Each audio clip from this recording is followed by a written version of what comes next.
It is afternoon now. So we've gone from 1978, we're now in 1979, and we're going to focus on the production that went on. We're going to travel to Brazil, we go to Argentina, we're going to go to Paris, back to Paris, we're going to go to Guatemala, and we're also going to go to Pinewood, just up the road.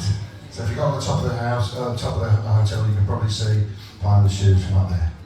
Right, so going to start off. We've got Colin Miller, who's involved in the sound effects. We've got John Richardson, who's involved in the boat chase. We've got Mr. Paul Weston, who's Jaws,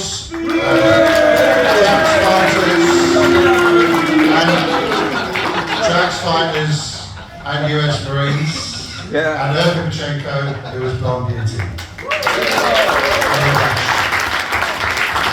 So if we can start off the question, we can start with John. So 1979, January 1979, you were in Brazil. On the border at Guatemala Falls, on the border between Brazil and Argentina. And this is where you were filming. I wonder if you could tell us about what should have happened and what did happen.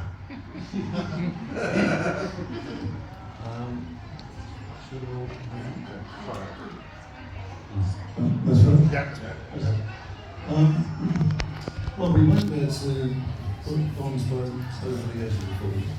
That was probably the main shot we were asked to do. And shoot a lot of background footage. Somebody had been there before and said, oh, it's easy, we just shove the boat down up straight, and then we go straight down and go over the edge of the falls. I went out there with early day, the second unit director, and looked at it and thought, well, don't think it'll work, but we'll give it a try. They'd already spent the money to get the boat out there. So two of us, my oppo, Jimmy Norris and I, had to wade out across the top of the falls to get the boat into position, which took 2 days, and we went from rock to rock, roping one another off and pulling the boat across behind it. We got it into a suitable position, cameras got ready, released the boat, and the boat went up to the edge of the falls. A little bit further than it is now, and just stopped with a rock through the bottom, which we didn't realise at the time because it had filled up with water. So back in the bar that night, always come up with the best ideas in the bar. So, I said, well, if you lower me down on a helicopter winch, I'll try and push the boat over. I was a lot younger then than it was in the bar. So they, first time we did it, they dropped me in the water 3 times, in the bushes once. I eventually got hold of the boat and tried to push it, and it wouldn't budge. So we went back to the bar, talked about it again, and I said, well, if they lower me down on the winch, I'll get hold of the front of the boat. Helicopter flies back over the falls, and I'll pull the boat over. And then as soon as it starts to move, I let go and, doesn't pull the helicopter down. So then the pilot informed us he couldn't do it on the winch because it only held 300 kilos. So we came up with plan D, which was lower me down on the winch until I'm hanging on a rope which is fixed to the cargo lifting. That worked well. I got onto the front of the boat and the helicopter started flying backwards. And strangely, over the noise of the helicopter rotors, I could hear a ping, ping, ping noise. And it took me a few seconds to figure out what it was, and then I realised it was the stitching on the harness breaking. Oh my God!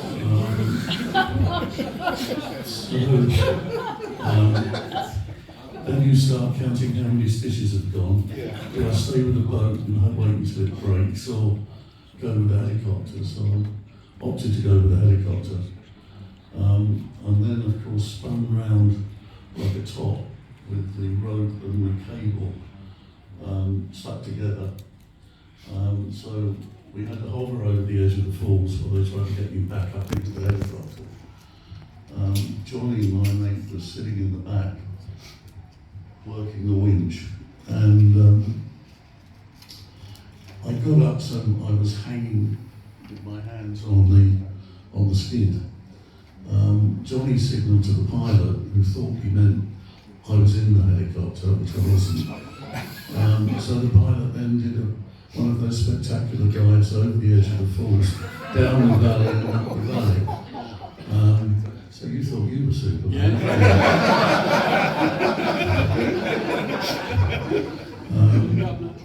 3 days later, the helicopter was doing something else, and it lost all lift and dropped out of the sky. So, I'm here. Wow.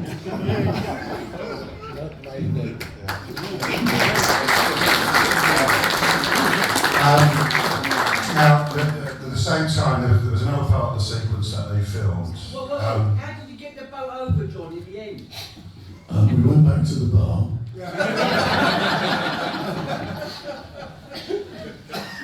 Got very pissed. And then, fortunately, it rained overnight, and the water came up in the river and washed it over. And we got up the next morning and it had gone. And I was very relieved. The next plan would have never worked. Well, this was what they did the footage. And actually, if you look on the left-hand side, if you've ever seen it, you can see the Bond boat and Jaws' boat. You've never noticed that before? No? Can you see it? Yeah, they're in there.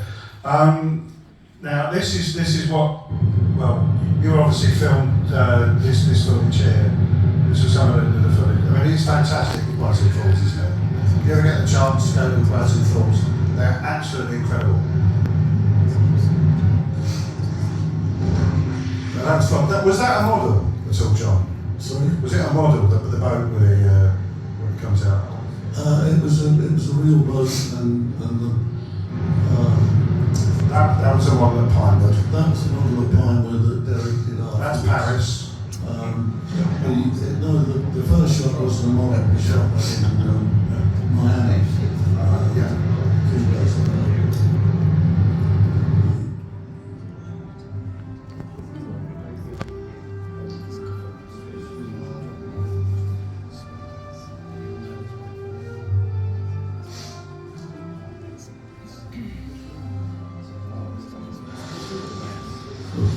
That was a real shot.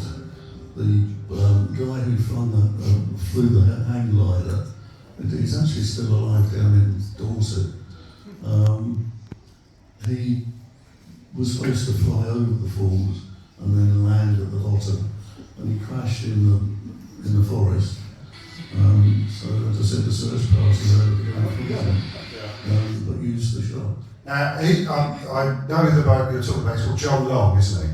The hang glider pilot. And he did an interview recently, I don't know if you've seen the interview. There's a Chris Distin, if anyone know Chris Distin, he's done that fantastic book on the man with the gold gun that's just come out. Absolutely amazing. And he did a wonderful interview with the two hang glider pilots. Now, they say that they did fly over the waterfalls, but the cameraman didn't have any filming. That's probably true at the time. It flew over more than once. And we did all sorts of funny tests out on an airfield on the Argentinian side. But most of what you see is real, no CGI. Thank you very much. Don't start me on We didn't have CGI. I just want to ask that. That's Colin. what I mean, there's no CGI.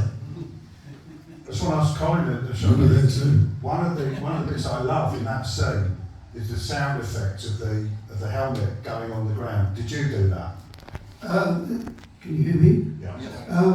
No, that was done later on in the effects theatre. We created that and applied it to the scene. I just think that is one of the greatest sound effects in a Bond film. You know, I'm on that Moonraker sound. You know, I love the sound of that helmet going on the ground. We'll stay with the Guazhou Falls for the next scene. But Urka, you filmed this scene. I don't know if any of you know the start of this scene. It's not Brazil. Would you like to tell us about where this is? This is Cascade de Boulogne in Paris because they already forgot to shoot this sequence, so we did it here in Paris.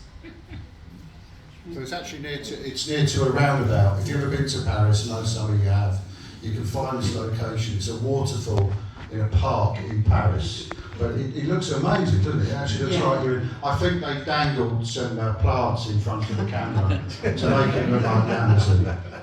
They really did, because I've seen it on the call sheet. But there you are. So I'm just going to play this sequence, which is again a Guazhou Falls. But the difference, the other bits were filmed from Brazil, this is now in Argentina.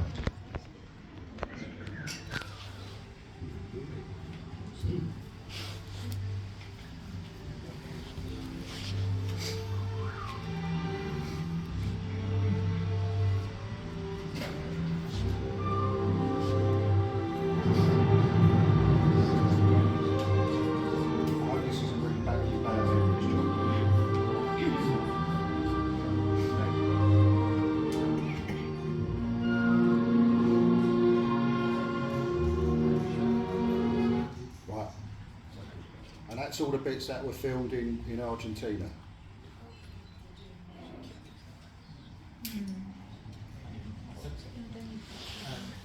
Okay, I just want to ask, do you remember filming at the Falls, and were you in Brazil for long?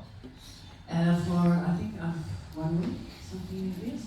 And of course my story is not as interesting as there, because I just had to take James Bond to the pit, and so it was not that interesting. So I just had to walk. And you did some promotional shots at Hotel Rio, I believe. Did some promotional shots when you were there, some publicity. Sorry, Did you do any publicity shots while you were in Brazil? Yes. We did a lot in Brazil. Yeah, a lot. Yeah. Thank you. We're wondering, you obviously you went on the rocks in high heels. No, did they ever? the hills were not very high, but I remember we were suffering because the weather was very wet, we were humid, and so we were wet. But no, it was not that terrible to walk there. Yeah, but it's an absolutely beautiful location. If you ever get a chance to go there, it's absolutely amazing. Now we've got this behind the scenes shot, and there's your mate Chunky in there. Lovely, isn't it? Yeah. Then Urko, Roger, you've got Lewis Gilbert as well, and quite a few of the crew there. There's quite I love that shot. It's one of there's not many behind the scenes shots of them actually filming at the waterfalls. They're only there for a couple of days, right at the end of the South America set, the South America shoot. But we're going to move on because someone else on our panel was also in South America for the filming, and that was Paul. Do you remember being in South America? Right. Well, this is a scene of you. That's not Paul.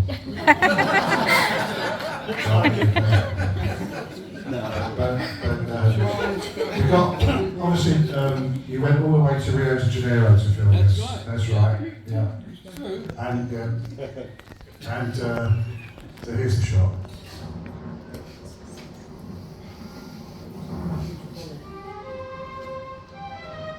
That's it. Give a round of applause.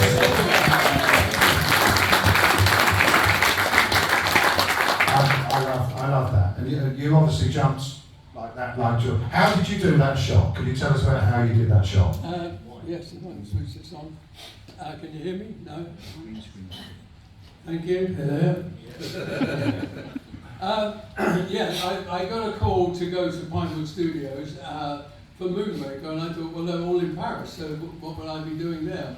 And apparently it was the second unit, and I arrived there, and they said that you're doubling for George. I said, oh, it's good. He's like 7 foot, whatever. So I go on the set, and there's these two cable cars, and they're quite wide apart. And they said to me, we want you to jump from one to the other. And they're about 30 feet in the studio. And I said, but they're quite wide. How wide are they? He said, just over 16 feet. Can you jump 16 feet? I said, no. And they said, well, you know, we can't use wires. You're going to have to, you know, work out a way of doing it. So I went to the bar. And I worked out that if I put a mini trampoline on Jaws' side, you can just about see it in that photograph. On some stills you can see it even better. And I could get up onto the cables or area and jump down. I could get it. So to rehearse it, I went. There was an old iron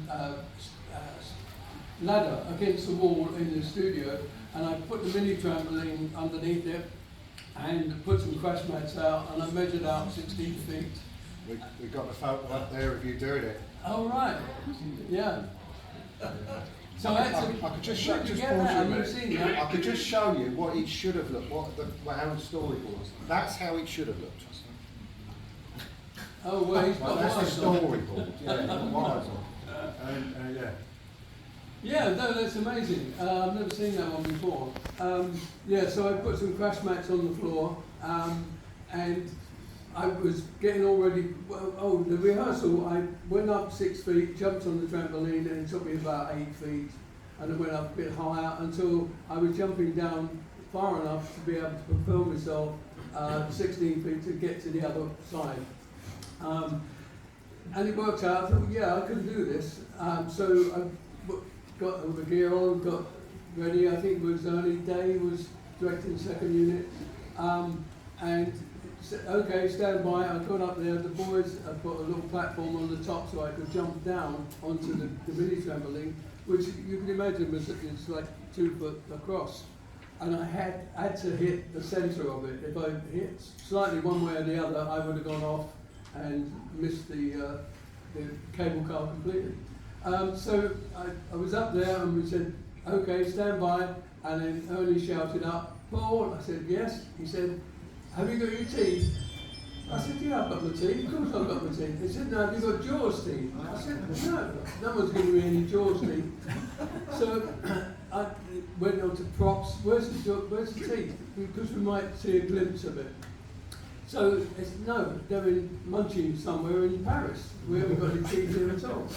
So I said to the guys, I'm still standing up there. I said to the props guy, go to the canteen, get an orange, give me a quarter of it and some silver paper from a cigarette packet, and hold that round it, I'll make it out.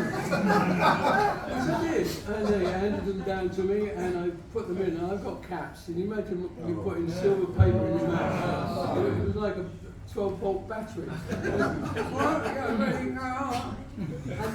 nothing. I was standing there waiting to jump, and they no action or anything. So I had to take them out again, and I said, what's going on? You know, can you hurry up? And they said, we're running, we're just waiting for you to jump. I went, come on, give me a loud action. So put them in, and finally did the jump. I got across the other side okay, and stubbed my toe on the girders on the other side.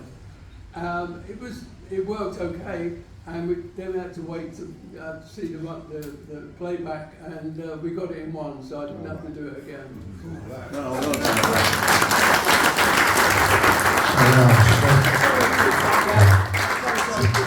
We've got a couple of. That was in Pinewood though, Paul, Yes. wasn't it? So we're going to go from Pinewoods. We're going to go from Pinewoods back to the Americas, and we're going to go to Florida.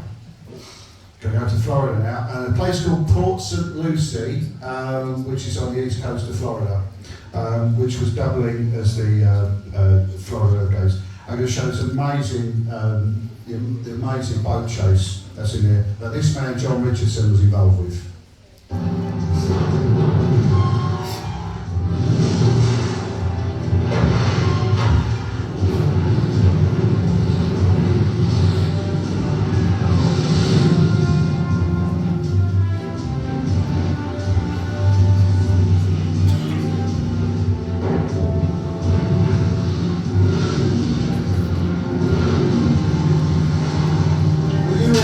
Were you in the boat setting off the explosions?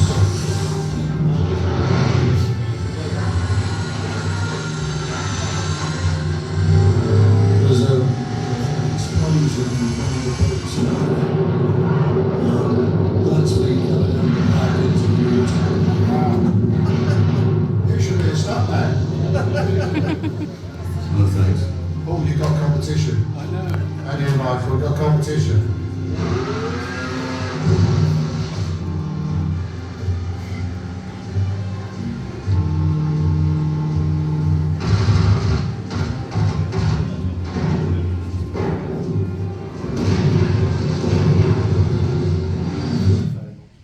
Right, I want to ask Colin about that. You did the sound effects for that, didn't you? Yes.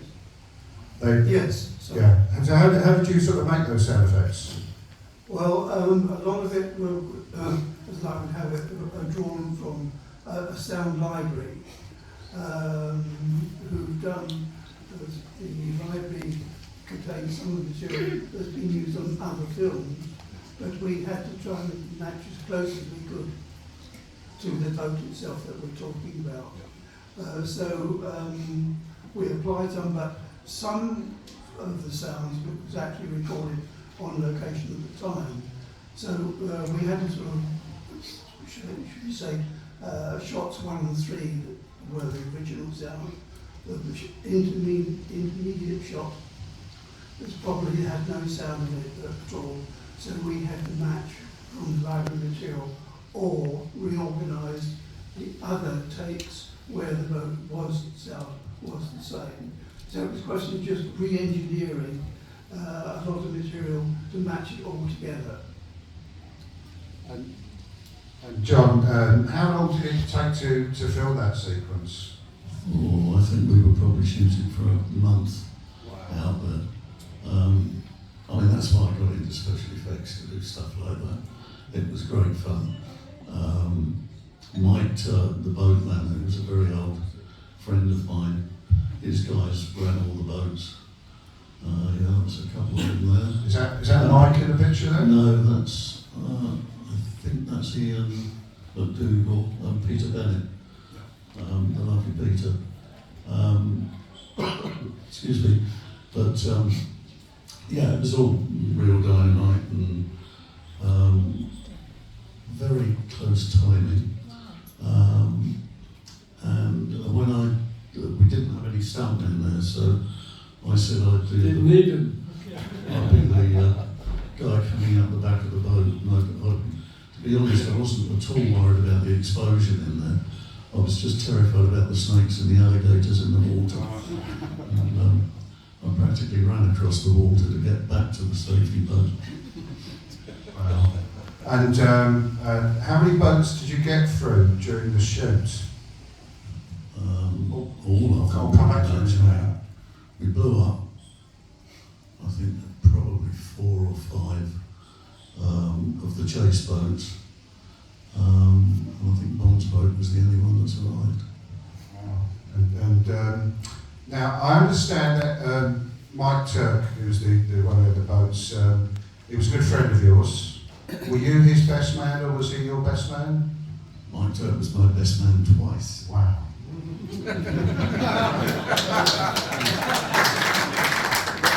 Now, I've heard on another interview that apparently Mike was a bit of a practical joker.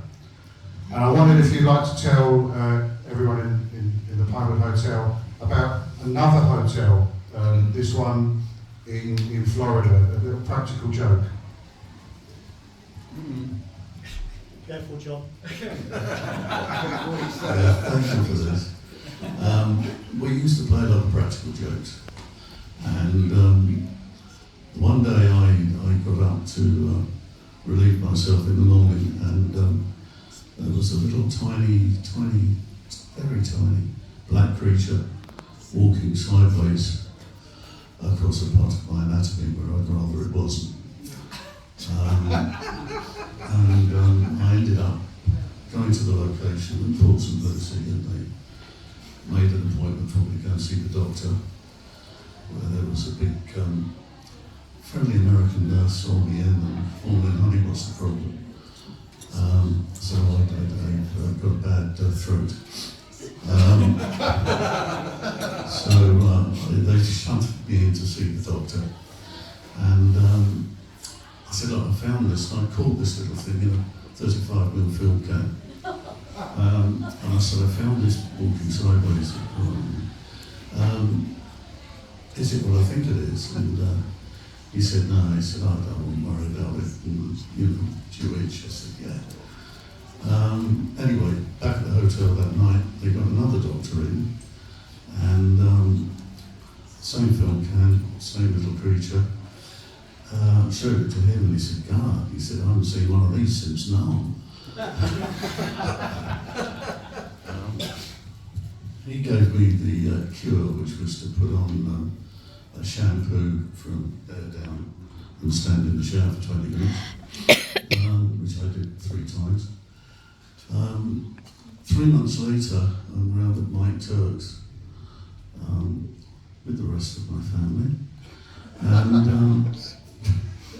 and Turk says, oh boy, did my boys play a good joke on you? And he wouldn't tell me what it was. I said, was it anything to do with trads?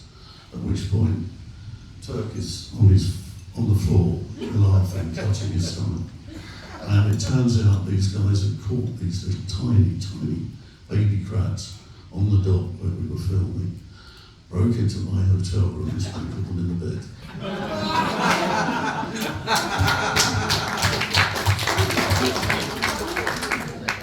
I did get retribution. Well, I hope they're not staying here tonight.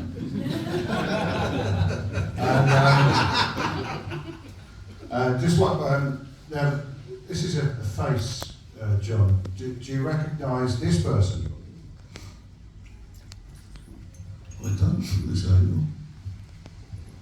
It's your son.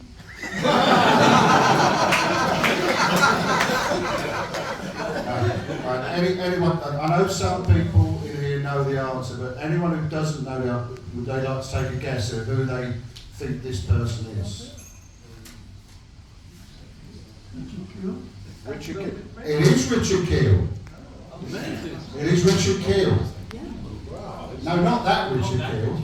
It's another Richard Keel. Because apparently some of the crew, they needed stand-in for Richard Keel, because he was in France or London at the time. And they found a man, a very tall man in a bar, whose name actually was Richard Keel. Wow. K-E-E-L. And if you notice on the shots, we put him, yeah, that's him. That's why you don't see Jaws. It's just a very, in fact, there was a message forum a couple of months ago, the Port St Lucie message forum. They were celebrating like the 45th anniversary of Moonraker, and the people were so convinced that it actually was Richard Keel. I mean, how many people do you meet that tall called Richard Keel? You're going to think you've met Jaws. I mean, they're quite disappointed when I was pointing out actually that wasn't that one, it was another one. But they all thought they meant, so there he is, and you'll see him in some of the behind the scenes shots. This is one of my favourite, actually, this was one of my favourite shots before I saw the football team earlier. But you can see Richard Keel down there. He was a very tall man. In fact, they were so convinced it was Richard Keel. Not Richard Keel, I don't know if he's alive or not, I tried to find him, but it's a shame as well. So there's one of the shots from there, and there's one of your boats left over, and we've also got. Now someone said, who was it? Was it Terry Bamber said that the jump with the boat, the car in a boat and a car in man with a gold gun was one of the greatest unsung stunts I think this is one of the greatest unsung stunts. We're already talking. There were some evidence of facts. Controversial. No, it's one boat going over another. And how did they do that shot? There was a ramp behind the jumping boat, and there was a little sort of stream went off it. So we built a ramp and anchored it down the stream, put some bushes up in front of it. The most difficult thing about the shot was the timing, because to get the time, both boats are doing 30 miles an hour, so to get that close, and they did lots of practice runs and practice jumps, and then timed it, and that's the result. It worked perfectly. It's such an amazing unsung shot. I think it's because was there dummies in the boat as well? Yeah, apart from the driver, Apart it's from all the dummies. Well, we managed to find the dummies. That is you, Sean. Managed to find this just last week. Because it's a 45th anniversary. They've done a little post on one of the Port St Lucie websites, and there's that shot there with all the dummies. I love that shot. It's fantastic. And that's the guy who double bombed Ian McDougall. And he was in the boat that went underneath, and he claims that the boat that went over almost took his head off. So yeah, it's amazing how you all managed to get out of this alive. It really is. It was fun. Right, and then this is the final shot. I talked about Steve Oxenrider. This is one of Steve Oxenrider's pictures that's on there. And this was Steve Fenson, who was the other hang glider pilot at the time, but he was in the Everglades, and apparently, Port St Lucie. And apparently they used him rather than the other guy, because the other guy was too short. And he was a better double for Roger. So, but if you get a chance, look on YouTube, find the interview with the two glider pilots. It's absolutely hilarious. And now we're going to go on to Guatemala. Burka, do you remember shooting Guatemala, and was there anything that was shot that didn't end up in the film because it was only 3 seconds worth in the actual final film?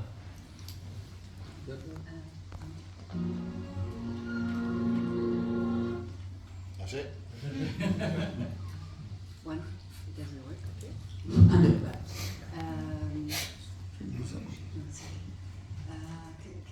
Of course. Do you remember being in Guatemala? And was it an enjoyable experience? Yeah, it was just fantastic. Everywhere I went, it was fantastic. The only thing I was a little bit disappointed because we shot a lot of sequences and they removed a lot, so I was a little bit sad. Here also we shot a lot and very few of them left. So, but it was fantastic. Everywhere I went, it was just fantastic. Did you have a favourite location on the film? No, really, a lot everywhere. Venice, here, and everywhere. It was really great.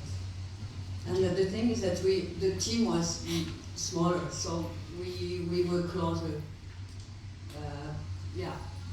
Each other. We were closer from each other. So it was really great memories. Thank you.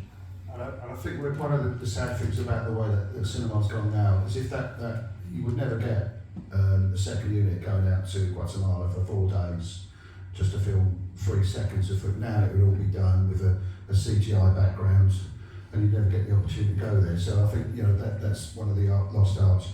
But obviously a place they couldn't film, or maybe did film, it says on the end of the titles, is Outer Space. Outer Space. And Outer Space was actually just up the road at Pinewood Studios on the 007 set. And there's a marvellous space battle that went on. And Paul over here, he was one of the, probably more than one, Yeah. There are a lot of the people in the scene. See if you can spot Paul in this sequence. You'll actually see him die and then resurrect. So see if you can spot Paul in this sequence.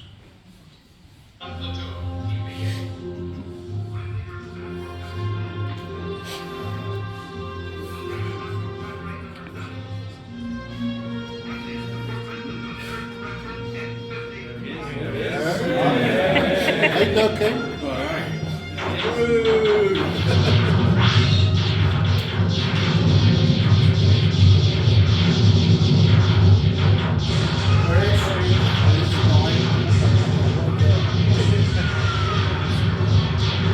Where's an arm again?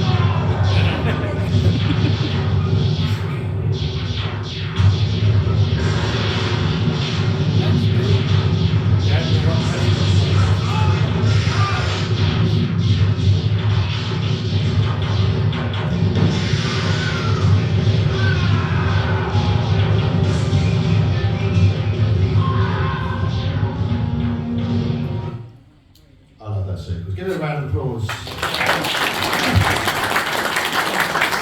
Now, your character actually had a name. Did he really? Yes. Yes. My lord, was it? No. Red Leader. Ah, I didn't know that. There you are. If you've learned nothing from today, you know that Paul was Red Leader in that. What was it like filming the space battle? Don't know if this is on. Hello. Thank you. Yes. Yeah, it was amazing. I mean, the 007 stage must have cost a fortune. Was black velvet all the way round. One side of the stage where we were shooting, it must have cost a fortune. But yeah, we were in the astronaut suits with laser packs on. We had our backpacks, and that was supposed to be for the oxygen, and we had the lasers on our shoulders. And we're wearing little harnesses under your crutch. So you've got two straps going under your crutch, and all your weight is on your crutch. And we tried everything to try. We went to the bar, didn't have we tried everything to try to alleviate the pain from your crutch. And we even tried putting like stirrups down into our costume under your feet and try to stand on it, but that was just as painful because it was cutting into your feet. It was so bad that I think two guys fainted. I mean, what it was doing was blocking the blood off to your brain, and you see him there fighting away, and suddenly, boom, get him down, get the next one up. Yeah, so it was painful, but it was lovely. Derek said I was playing the Red Leader, of course, and then Derek said to me he did a fantastic job with the models in foreground and running back the film to get all the elements into it. It's just amazing. And he said to me, he said, get into the other costume. So I got into Drax Mog, and he said, go down, there's a platform at the end of the studio, and with the foreground miniature and the arm coming out, it looked like I was actually coming out of the spaceship arm. So I floated out there and then carried on killing myself. Amazing set. That's the one before. So that was the poles to try, and I'd say it was a very cold set. 007 stage, very cold set, because I noticed behind the scenes in one of the shots. I don't know if you can see this one. There's a guy down there wearing a bobble hat. Bottom left hand outfit is George Lane Cooper. Yeah. He was bobble hat. I've got another lovely behind the scenes shot as well of you coming out of the shuttle. Yeah, some nice. Yeah, this is you've got Paul. That's me on the left. Yeah, and George there, yeah, with your big handlebar moustache as well. If you ever see any diamonds.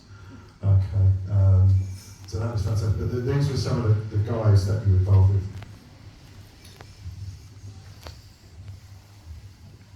Colin, I just wanted to ask you about doing the sounds for the climatic space battle.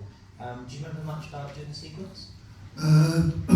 Yes. The thing about Moonraker was that it was very much a conventional Bond film, with the exception that we've never been in space before.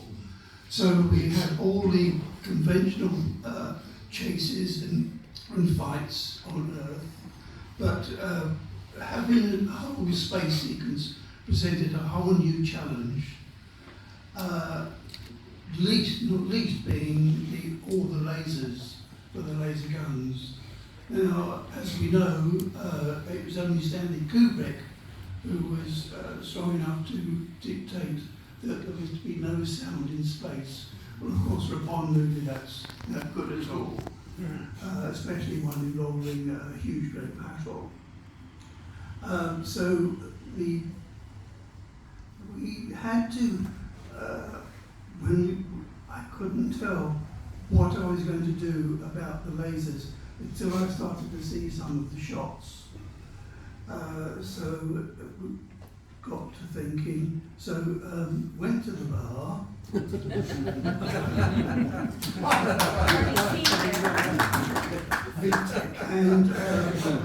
pondered the problem. I then had occasion to talk to one of the associate producers and talking about it, and he apparently knew somebody who had a small music studio in London, and they just acquired this piece of equipment called a Moog synthesizer. So he said, well, go up there and play around with that. So along with my colleague, we arranged that we would go to the studio, but prior to that, we called the guy who was going to be operating the Moog synthesizer down to Pinewood, and we were able to show him some of the space sequence and some of the sounds that we were going to require. And he sort of nodded sagely and sort of said, well, we'll experiment.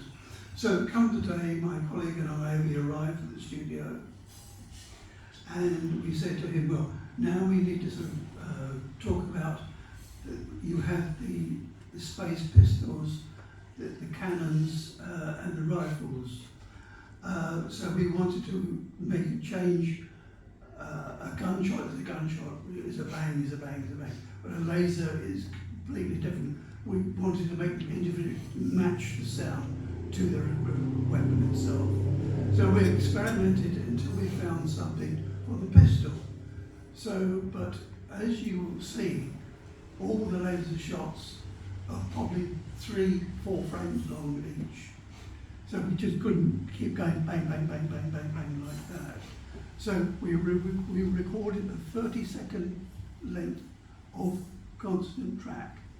So once we'd established the sound for the pistol, we then went on to the rifle, and we then went on to the cannons. And so we came away with a series of all different sounds, and which we also changed certain frequencies so they weren't all exactly the same. So we started to apply these to the film, but when you realise that some of those are just, as I say, 3 or 4 frames long, each one had to be cut individually. Now, when you look up there and see just how much action, I mean, imagine a machine gun. Well, we were trying to do a machine gun with a laser sound with just that very brief interruption in between. And we gave it to another of our colleagues to fit each one individually. It took him over 3.5 weeks to do it. But of course, then we applied it to the picture, but then the film was recut. So it was back to the drawing board to rearrange all these tracks. But eventually, when the final cut was achieved, we were able to lock them down, and then came the time to play the whole sequence to see if it was working for Lewis Gilbert and for Cubby. and we sat there with great trepidation because it then had to be blended with all the explosions and the crashes and things. And we sat there, as I say, and we ran the sequence, and it ended, and there was this brief silence, and there was this great sigh of relief, and Lewis, bless him, said, "Oh, that was a great space battle." And then sort of the cubby thought it was also very good as well. So we achieved our aim, I'm glad to say, but it was a challenge to make it work. But I think we met the challenge and it worked. Well done.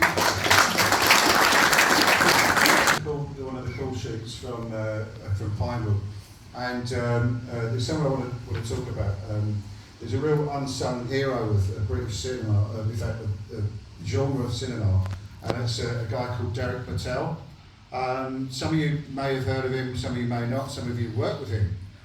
Paul certainly worked with him on Superman as well. He's someone who'd done the wire work for Willy Wonka. You know, when they're going up they eat something and they go up there and there's all bubbles. Superman, he was on Superman, Alien, and Flash Gordon as well.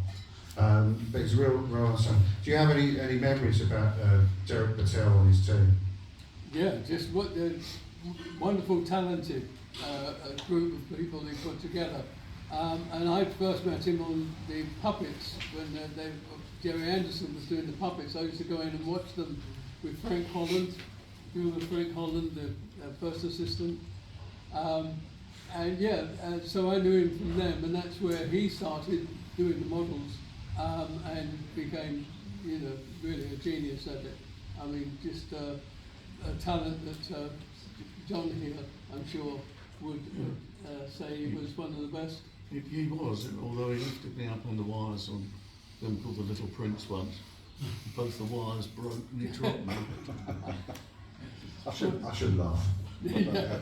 I didn't. Yeah, he's just a wonderful man, lovely guy. Worked with him on Aliens and so lots of other movies. And we did The Land Time Forgot.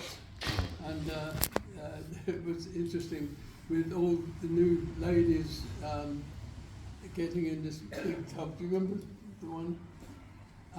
And he had to get amongst them and put some dry ice in these big cauldrons. And he had to be right amongst all these naked ladies. It was terrible. I don't know how he did it. But a lovely guy. Paul, I wanted to ask you about the stunt performers, because it's very much a who's who of British stunt artists. Do you have any recollections of Eddie Eden and Richard Graydon? Yes, Eddie Eden was a character, and he was taken away on movies because he was a good character. He made you laugh. He was on the first Star Wars. He was one of the guys in the first entrance of the Stormtroopers.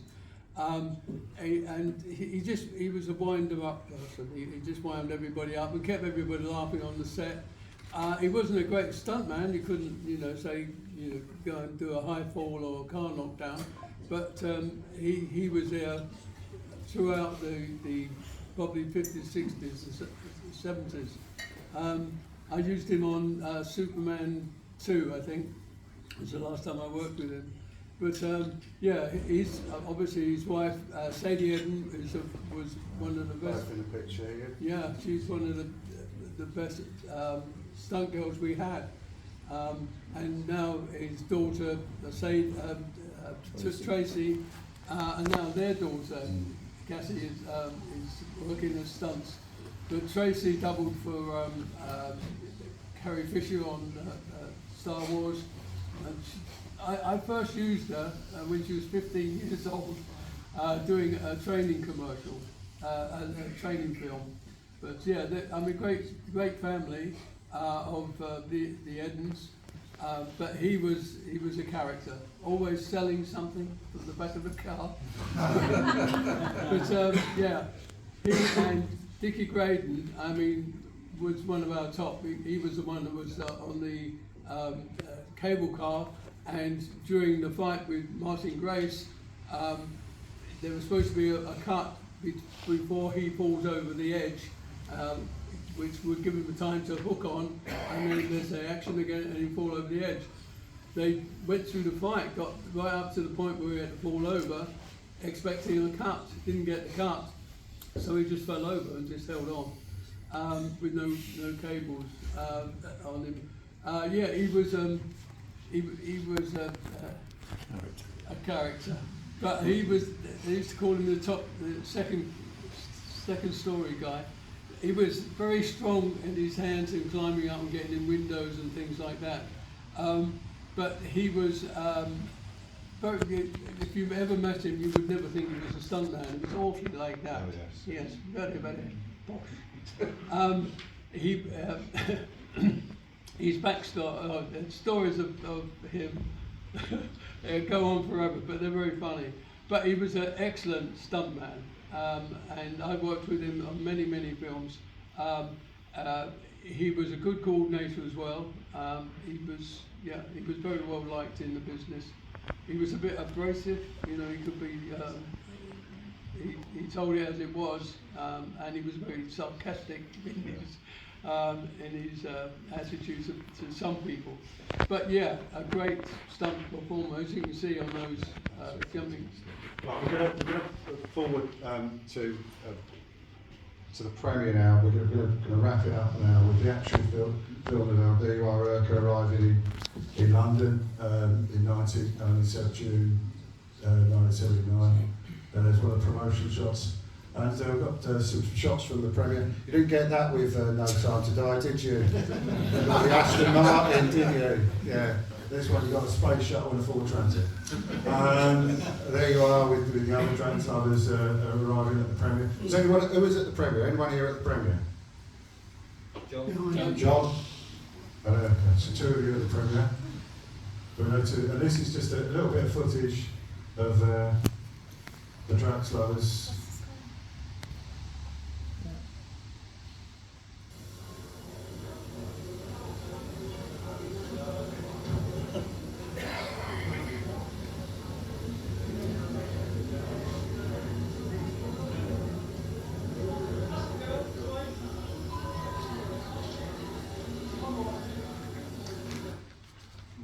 And before we finish, have you got any memories of the premiere? What was it like to be at the premiere of a Bond film? Yeah, it was amazing because we felt like stars. So for the first time in our life, we were stars. So it was a very beautiful memory. You're all stars as well. So you were absolutely wonderful, and it's been absolutely wonderful having you all on the panel. I just would like to add something. I'm very, very sad because you didn't take me to the bar. We're